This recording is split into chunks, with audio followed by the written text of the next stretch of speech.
So we're going to have the Detox Workshop on Saturday the 22nd at 12 p.m. It will be held at All-Star Martial Arts and Fitness, which is located at the corner of Spring Cypress and Telge. The exact address is here at the bottom at 14405 Telge Road, Cypress, Texas 77429.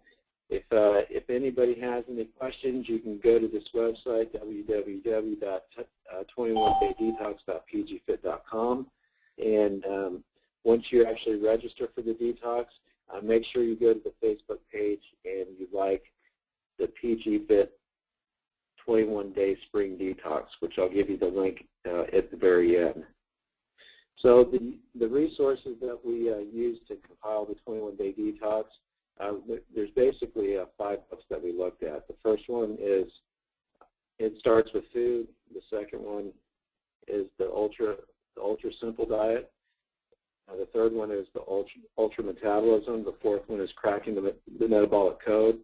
And then the fifth one is the Fat Flush Plan. These were all written by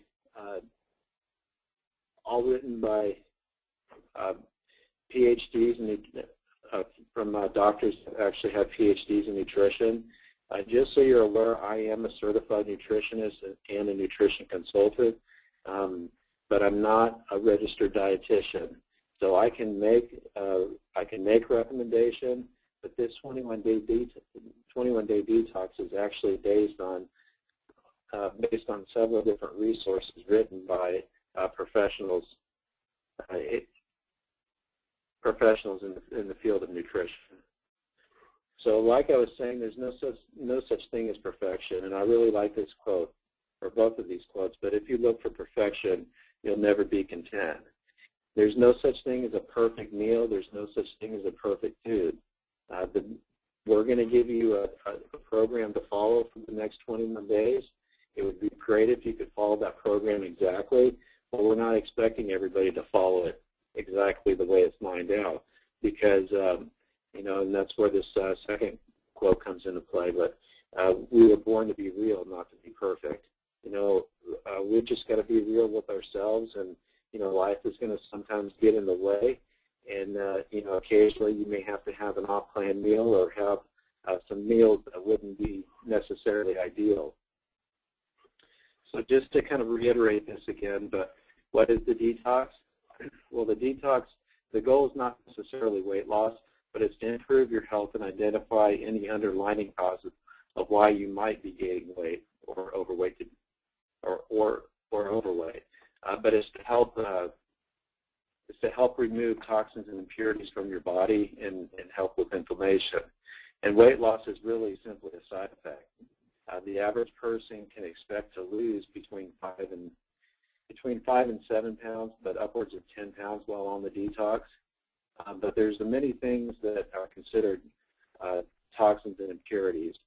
And these can be anything from addictive habits such as coffee or sugar or alcohol or even your refined and processed foods. But a lot of them can cause inflammatory responses, and some of that can be due to food allergies like gluten, dairy, soy, or corn, or even some of your refined or processed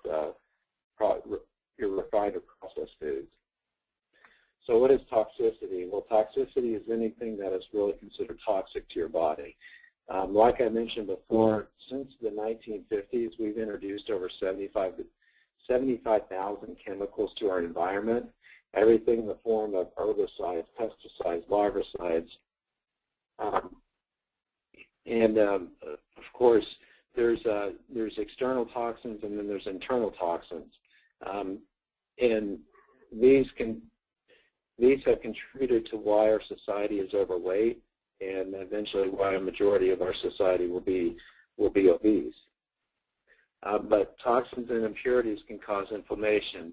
Being inflamed makes you fat, and being fat makes you inflamed. When you're overweight or obese, there's going to be some type of inflammatory response. And inflammation can come from lifestyle. It can come from the foods we're eating, especially sugar or the wrong kinds of fats, or hidden food allergies, or lack of exercise, or chronic stress, or a number of other reasons. But these inflammatory responses can eventually lead to chronic diseases such as heart disease, cancer, diabetes, dementia. About 95% of illnesses and diseases are related to some type of deficiency in your micronutrients and vitamins and minerals. And just if we were able to maintain a healthy lifestyle and get all the nutrition we need, we'd be able to reduce our risk of developing a lot of these chronic diseases and illnesses. So what do you need to know?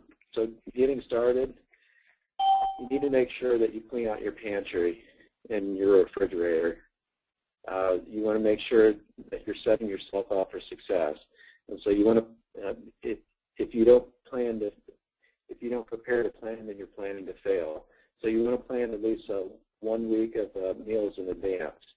The best thing to do is on a Sunday, cook and prepare your meals for the entire week. Make sure that you look at the grocery shopping list and you purchase your groceries ahead of time. Establish some go-to meals, and we're going to give you some ideas later on. But you may have a couple of off-plan meals, or you may not be able to cook and prepare all of these meals. So we want to give you some alternatives as far as how you can make what we call better bad choices, and put together a game plan. And this can be anything from determining what people, places, or events for that matter might sabotage your success, and then enlist a support group. Everybody that's doing the challenge, I would highly recommend that you like the 21-day spring detox page, because that should be a huge support group for you while you're on the detox. And then you want to establish baselines, and that just means making sure that we have your starting statistics. And once you've weighed in the first time, please don't get back on the scale, because that could sabotage your success. So make sure you break up with your scale for 21 days. The last thing you should do is weigh yourself every single day. So here's what to expect.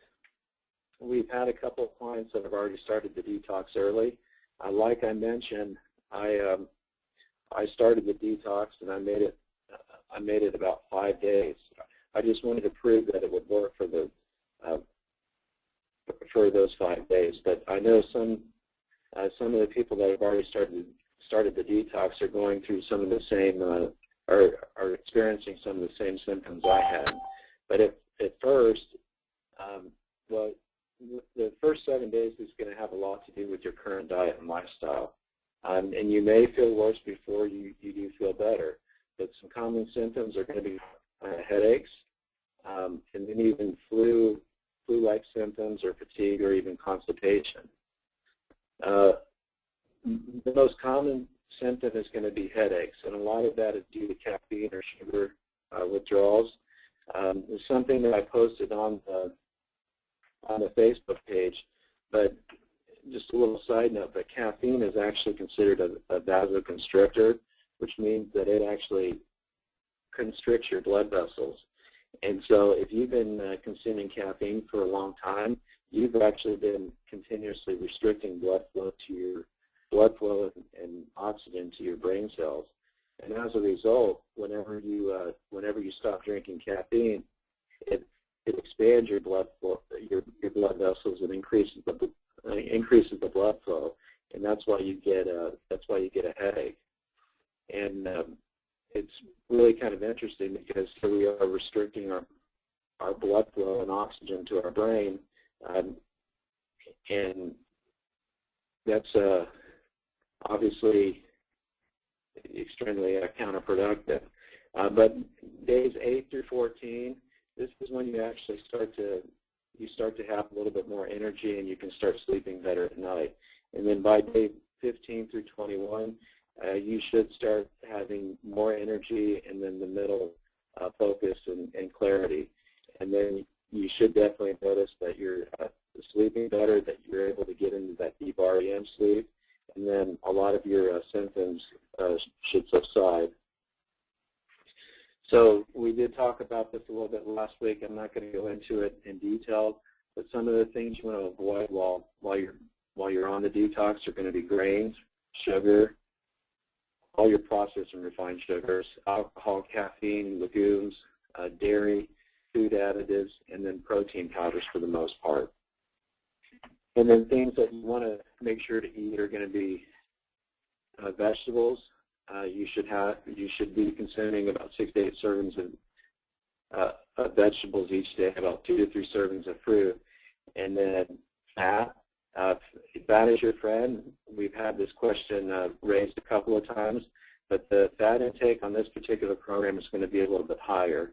And the reason for that is because fat helps with satiety. It helps you feel full. And then it's also going to help, especially if you're taking in the right kind of fat, it's going to help act as what's called a lipotropic transporter to be able to remove fat or be able to pull fat out of your adipose tissue or your fat stores and put it into your bloodstream so it can be used as an energy source. As far as beverages, and then of course along with that comes the quality proteins, which we're going to break down later on. And then as far as beverages, you should be consuming mostly water.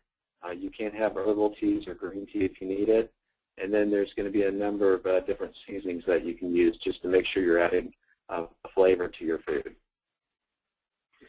There are some supplements that we recommend. They're optional, but we do highly recommend them. Just a little side note, the problem with supplementation in general is it's not regulated by the FDA. And there's not a lot of research and development that goes on with supplementation. So there's a lot of mixed opinions in the medical community whether or not you should even be whether or not you should even be using supplements. What I would recommend is you consult with your physician if you're concerned about a particular supplement that we're recommending. But we would recommend if you are currently taking supplements, continue taking those. We'd also recommend that you take a multivitamin. And the reason for that is we want to make sure you're getting all of the micronutrients that you need. When you're consuming 3 meals, when you're on a diet, you're going to be cutting calories out of your diet. And as a result, you're going to be cutting micronutrients out of your diet. So it's important that you get those micronutrients without the calories. We'd also recommend flaxseed oil. And that's just to make sure that you're getting a lot of your good fat to help act as that lipotropic transporter. We'd also recommend psyllium husk. The average person should be consuming about 25 to 35 grams of fiber every day. In the average American diet, most people are consuming about 13 to 15 grams of sugar, or 13 to 15 grams of fiber. We'd also recommend a probiotic to help with digestion. We'd also recommend 5-HTP. 5-HTP is a substance that your body naturally produces. It's a precursor for serotonin. Serotonin is one of your neurotransmitters. Chances are when you're following this detox program, your serotonin levels are going to drop. And as a result, we recommend that you supplement with 5-HTP to help with the cravings. And the L-glutamine actually does basically the same thing. And then another supplement we'd recommend would be the branched-chain amino acids. We're just recommending 3 supplements, the psyllium husk, the probiotic, and the 5-HTP. But like I said, they are optional. They're recommended, but if you don't feel comfortable taking those, you don't have to take them. So with that, I want to make sure if you are registered for the 21-day detox, please go to facebook.com/PGFit21day detox /PGFit21day detox and please like the page. And if you do have any questions, please make sure you post them directly to the page. We've already had some really good questions asked, and we want to make sure we're able to communicate with everybody in the group on that page. So with that, I'm going to go ahead and open it up to anybody that may have